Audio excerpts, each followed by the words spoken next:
Soto.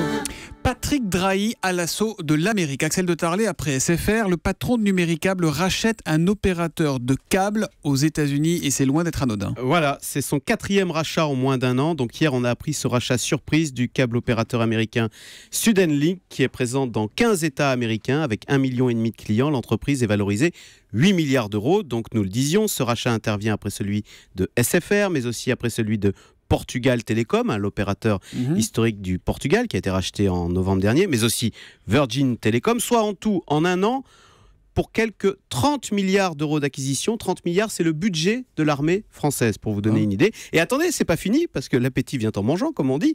Il paraît que Patrick Drahi s'intéresserait maintenant à Time Warner Cable, alors là, ou Cable.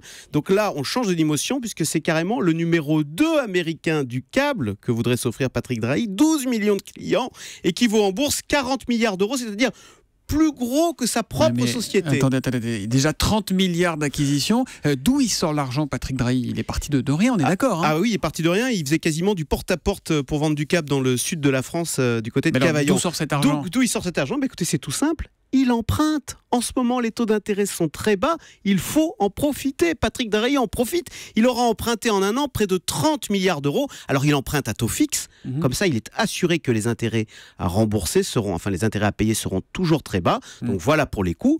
En revanche, côté recettes, pour rembourser, eh bien, Patrick Drahi, d'ailleurs, on lui reproche suffisamment, a acquis, vous le savez, une solide réputation de chasseur de coûts en mettant une pression assez forte sur le personnel et surtout sur les fournisseurs. Non, mais est-ce que c'est quand même pas dangereux de courir autant de lièvres à la fois? SFR, Portugal Télécom et maintenant l'Amérique. Alors c'est sûr, Patrick Drahi va devoir se démultiplier. En même temps, vous remarquez, à chaque fois, ce sont les mêmes métiers. Il s'agit d'opérateurs télécoms, donc il y a une logique. Non, le risque, c'est que ce secteur des télécoms se retourne parce que Patrick Drahi doit maintenant rembourser une montagne de dettes, 30 milliards, on l'a dit. Mais bon, il faut savoir prendre des risques. Patrick Drahi croit dans ce secteur. Écoutez, on se lamente. Les banquiers croient en lui, puisqu'ils lui prêtent de l'argent. Et la bourse croit en lui. Hier, son action a monté de 11%. Écoutez, on se lamente suffisamment de voir nos entreprises rachetées par des entreprises étrangères pour là se féliciter de voir un Patrick Drahi partir à la conquête de l'Amérique. Souhaitons-lui bonne chance. Voilà, et puis il a également acheté notamment Libération et l'Express. Mais là, pour lui, c'est un pourboire. On est sur quelques millions d'euros. Le Zoom Echo, Axel de Tarlé, tous les matins à 7h10 sur Europe 1. À demain, Axel. À demain.